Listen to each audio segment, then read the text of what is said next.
How are you going to feel when you achieve this goal? What's it going to mean to you to know that you've taken control of your life and you have achieved this goal instead of letting days turn into weeks, weeks turn into months, months turn into years, and years turn into a lifetime? Write down how you're going to feel. You're going to feel proud. You're going to feel fulfilled. You're going to feel excited. You're going to feel energized. You're going to feel like you have a second chance. You're going to feel like you've set a great example for your kids. How are you going to feel? So now you've become proactive, right?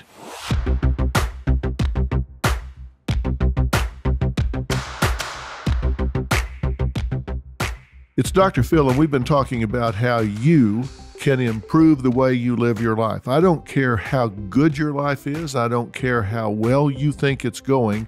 Everybody, including me, can improve on how your life is working. Now, I say that because having done Living by Design 1 through 7, I have reminded myself of all the things that I've studied, all the things that I have researched and distilled into the 16 points in the playbook for winning in this life. And it has really refreshed me on the things that I feel very strongly about. I'll bet you I have learned as much from the first 7 parts of Living by Design as you have. I've long believed that if you really want to learn something, teach it, because in order to really know it, you have to crystallize it in your mind well enough to explain it to somebody else. So I bet I've gotten as much out of this as any one of you. This has been a really good refreshment for me. And I want to jump right in to number 10 because I'm anxious to get you the information that I want you to have. Number 10 is you must stretch and behave your way to success, even if it feels phony, even if it feels like you're faking it until you make it. Come on. When you go to the next level, whether it's a new job or a new level in your tennis league or reaching up to somebody that you think is out of your social strata, you're going to feel like you're over your head, right? I always only half-jokingly say I married over my head. But if what you're doing is comfortable, if what you're doing is something you're good at, then that just means you're in a comfort zone. What if I said, okay, let's go back and do the 5th grade over again? You would say, well, why are we going to do that? Come on, Dr. Phil, I learned everything in the 5th grade. I must have because they sent me on to the 6th grade. So why would I do the 5th grade over again? I already know that. I would be very comfortable there, but why would I want to do it again? Well, let me ask you this. Why are you doing this year what you did last year? You already know how to do everything you did last year. So why are you doing the same damn thing again this year? You know why you're doing it? Because it's comfortable. We get into comfort zones, and so it's just easy. And as I've said before, days turn into weeks, weeks turn into months, months turn into years, and you look back and go, wow, I've spent 10 or 12 years doing the same thing over and over and over again. Number 10 in your playbook is you've got to stretch yourself. Don't do what you already know how to do. Stretch yourself to do something that maybe you don't know how to do. Now, you may feel like, hey, why would I do it? I don't know how to do it. You didn't know how to do what you did in the 5th grade until you got into the 5th grade and did it. Look, here's the deal. Everybody's winging it. Some of us are just better at not showing it than others. But everybody is winging it.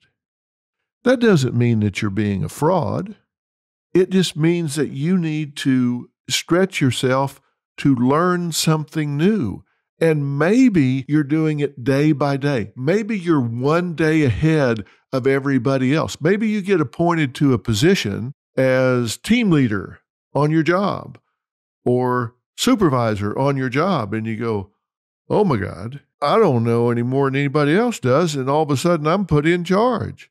Well, you know what you need to do? You need to spend that night figuring out one more thing than everybody else knows so you can go in there tomorrow and know something they don't know.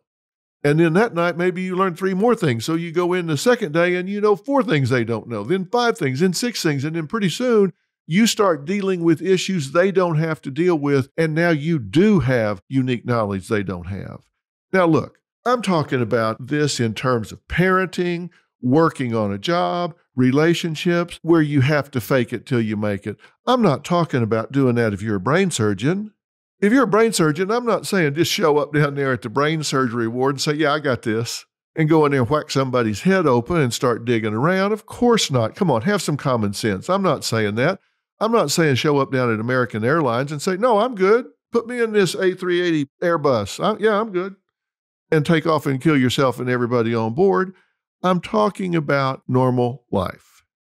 I'm talking about the things where you can be adept, where you can be agile, where you can make some moves and stretch yourself. Use your skills and abilities. Use your charm. Use your intellect. Use your ability to learn on the fly. Give yourself a chance to move to the next level. But I've always bought a house bigger than I needed or bigger than I could afford at the time I bought it. Now, why is that? You know, you talk about people that are getting what is sometimes called house poor. They get so much house that they're poor, they're house poor. I've always bought a bigger office building than I needed at the time, more land than I needed at the time. Because if I buy what I need at that time, at that moment, and I am on the move, by definition, it's obsolete the day I buy it. If I buy an office building that meets my needs to a T the day I buy it, doesn't it become obsolete immediately? Unless I predict that I'm going to plateau and stay in that same position for the next 10 years? I have never believed that. I have always thought, this is a stretch today, but I'm going to be damn glad I've got it a year from now. I'm betting on me, and I've never been wrong.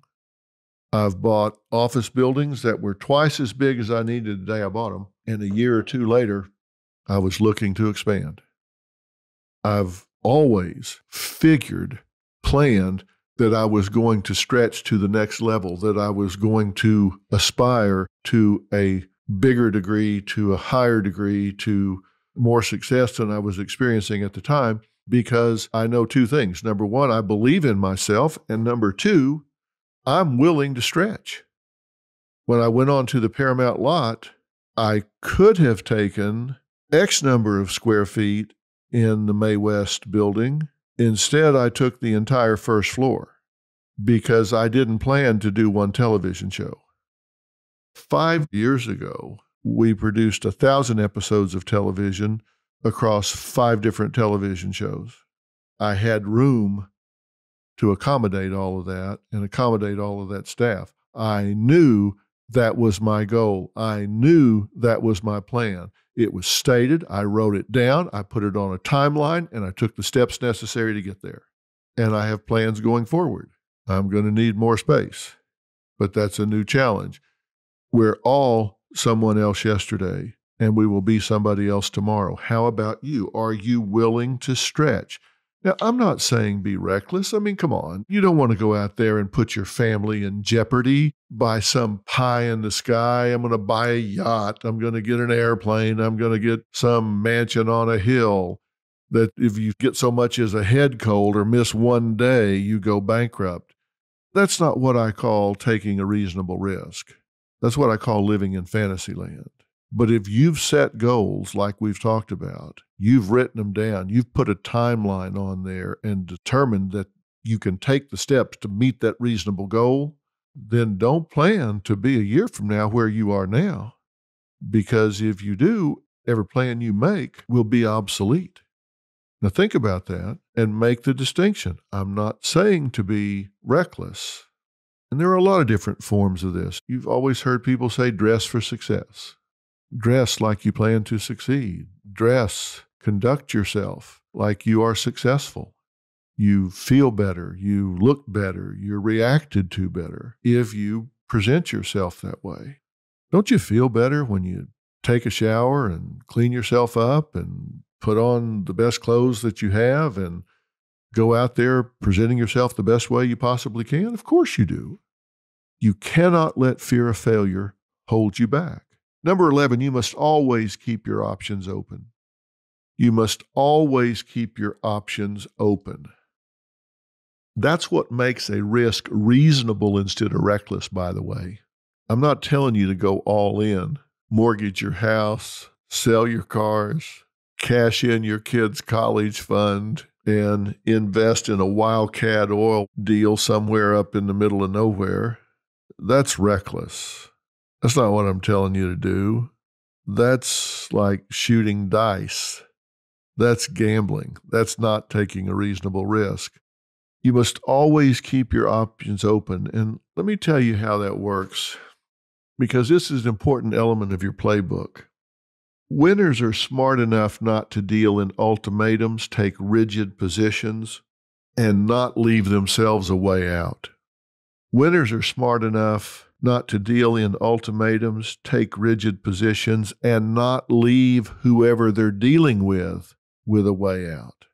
Winners are smart enough to say, whatever I'm doing, whether it's with parenting my children, partnering with the person that is my significant other, negotiating with my boss, whatever, I have to leave them a face-saving way out if I expect to win.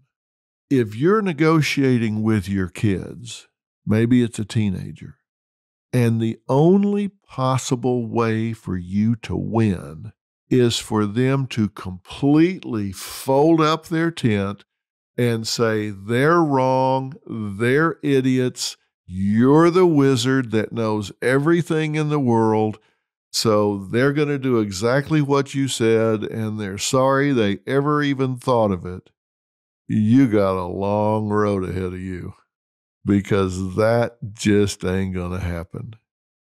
If you want to win and get your teenager to comply with something that you want them to do, you've got to give them a face-saving way out.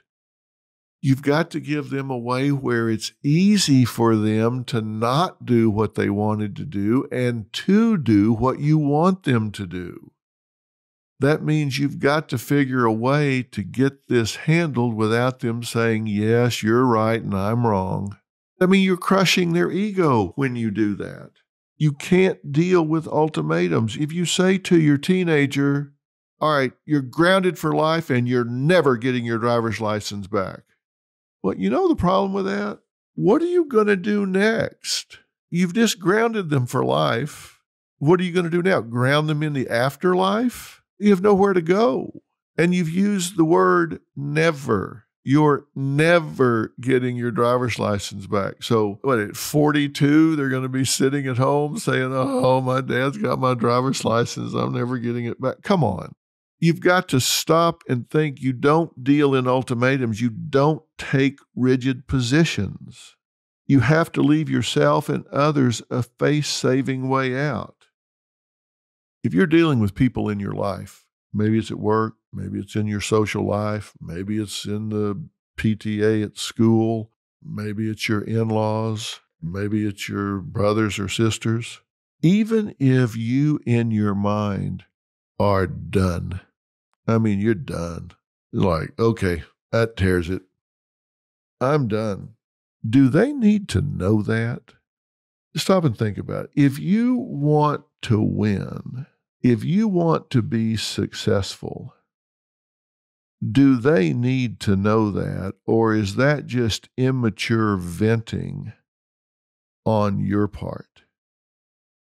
I can promise you, I have laughed with people that have screwed me over and have no idea I know, because they don't need to know, and I don't need for them to know.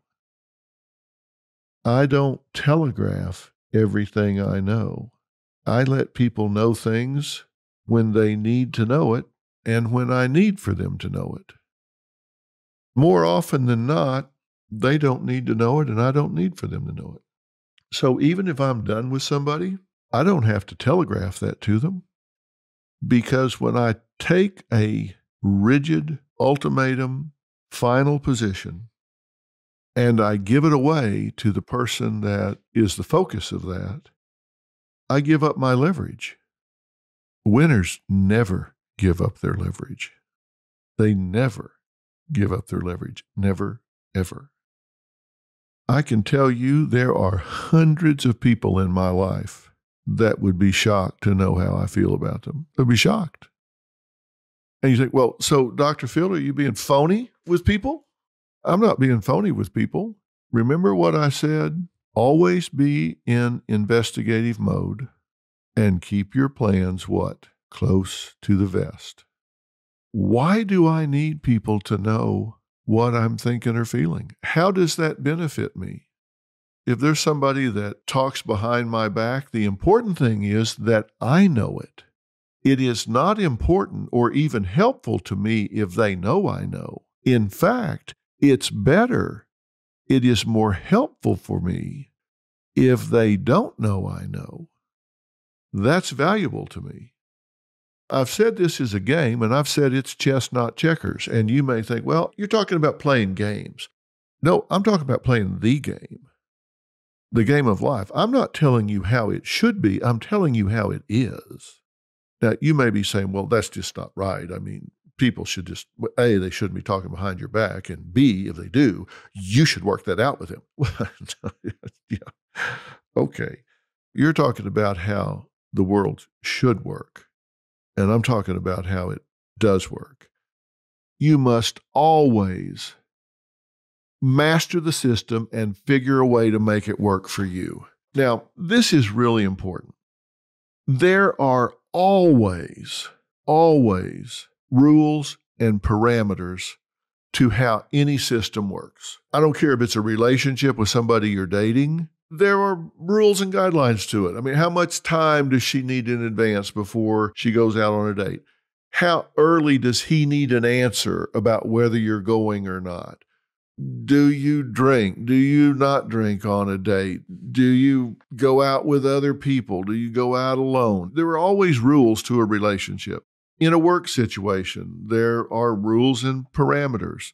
It doesn't matter what the situation. Anytime there's a sociogram, and that just simply means there are a group of people, small or large, that come together and work as a unit, there are always rules of engagement and parameters, right? Like at work, there's a time to show up and a time to go on break, a time to go to lunch, a time to leave, reporting relationships or whatever. In a family, there's a hierarchy, there's a matriarch and a patriarch, there's a pecking order, their kids have different personalities. Every situation has rules and parameters.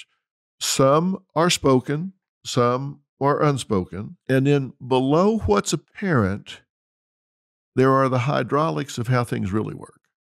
Those are often different than what the rules say. You know, the rules may say you do things A, B, C, and D, but then the way it really works informally can be very different.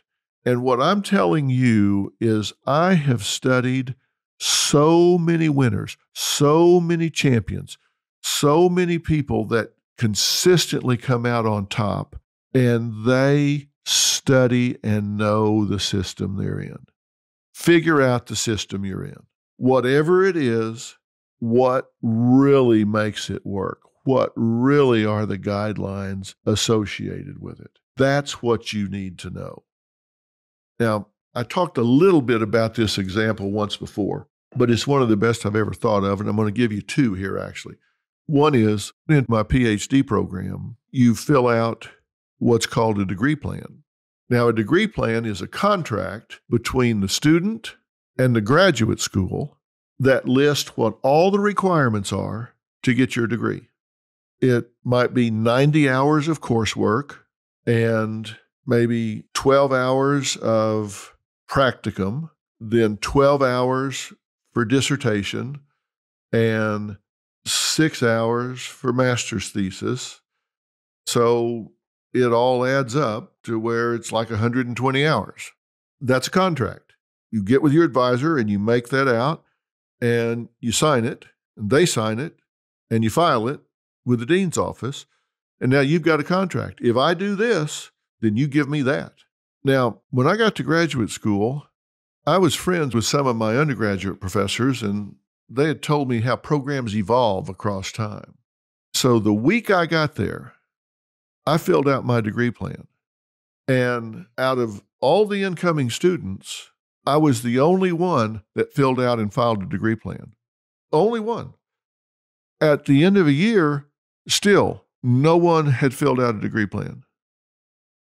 The end of 2 years, no one had filled out a degree plan. End of 3 years, no one else had filled out a degree plan. 4 years, no one else had filled out a degree plan. Why? Because that's what you do when you're getting ready to graduate. You fill out a degree plan, be sure you got everything, and then you do it. Well, I got ready to go on internship, and I met with the clinical director, and they said, oh, no. That's what was required back when you started. But since then, they've added 4 more semesters of this and 2 more semesters of that. And your internship has to be approved by this and that. So it's going to be another year. Wanting to give them a face-saving way out, I said, well, I can understand how you would conclude that. However, I filled this degree plan out 4 years ago. I signed it, and the department head signed it, and the dean's office ratified it. This is a contract, and I've completed it all. I'm done, and I'm out of here. I got a 4.0, and I've completed every requirement. And she said, oh, well, no. And I said, yes. I said, but I'll tell you what, let me leave this with you, and you can chat with the department head and the dean, and I'll get back with you, because I'm sure there are some things y'all need to go through. I didn't want to put her on the spot and have her go, oh, okay, you're right. Wanted to leave her face-saving way out. Never met with her again. All I got was a memo, said, you're done. Now, I understood how it worked. I understood the rules and the guidelines, but I also understood the unspoken rules and guidelines. These things evolve. That old saying, the longer you chew it, the bigger it gets. They just keep adding stuff. They keep moving the goal line. You think I'm on the 20 and the goal line is 20 yards away. So you run 20 yards and you go, where's the goal line? Oh, well, they moved it 10 yards. Well, I thought I was only 20 yards out. No, it's now 10 yards further. And you go 10 more yards, they go, well, they moved it 5 yards. So, oh, no, and I got to go 5 more yards. And so you go 5 more, oh, they moved it 2 more yards. So now you thought you're 20 yards out, and it turns out you were 37 yards out. So by knowing the system, I saved myself a year. Know the system you're in. Winners, you remember what I said, out-prepare the other side. And were they the other side? Damn right they were the other side. It was a very adversarial system where there was an attempt to wash out as many as they could. It was a very adversarial system, and I studied the system. I had some very supportive professors that had become my friends, and they sat me down and said, now, let me tell you something. You want to go down there and file that degree plan? I said, I don't need it for 4 years. You want to file it the day you get there. Because trust me, 4 years from now, it's going to be a lot different than it is today. And they were exactly right. I had supporters and friends that told me how the deal really works, and I was so glad I did. Know the system. It can save you time and money and make you a winner. I was out an average of 3 years earlier than all of my fellow students. 3 years earlier. Now, I'll give you another example. I've been a pilot since I was a teenager, and I had a great flight instructor. One thing you learn is when you're a student pilot, the system is afraid of you because they know you're greener than a parrot's ass. I mean, they know there's no telling what this person's going to do. They're a student pilot, which means they've got like almost no time. So you pull into an area that's really congested. I mean, you pull into Dallas, Fort Worth, or Houston Hobby, or LaGuardia, or somewhere. I mean, they're calling out traffic and instructions and everything so fast, your head's just swimming. Oh my God, it can just overwhelm you. You just pick up that mic and say, I'm a student pilot. Can I get a little help here? And all of a sudden, everything slows down and somebody says, absolutely. Turn heading 180 and just stay with me and we will get you to the end of the runway and get you landed. Now, that's a panic button. The entire time I've been a pilot, I've been a student pilot because I was either getting my original license, my instrument license, my commercial license, something. I've always been a student at some level. So I could always legitimately key that mic and say, I'm a student pilot. And knowing the system and knowing how it worked, the whole world changed just by knowing that one thing. I'm a student pilot. Know the system. Know the pressure points and the hot buttons can make all the difference in the world. Look, I'm throwing an awful lot at you. That's it for today for Living by Design 8. We're going to pick up next week with Living by Design 9, and that's when we're going to finish the 16-part playbook. And then we're going to talk about how to put it in your life. I'm Dr. Phil. Thanks for listening.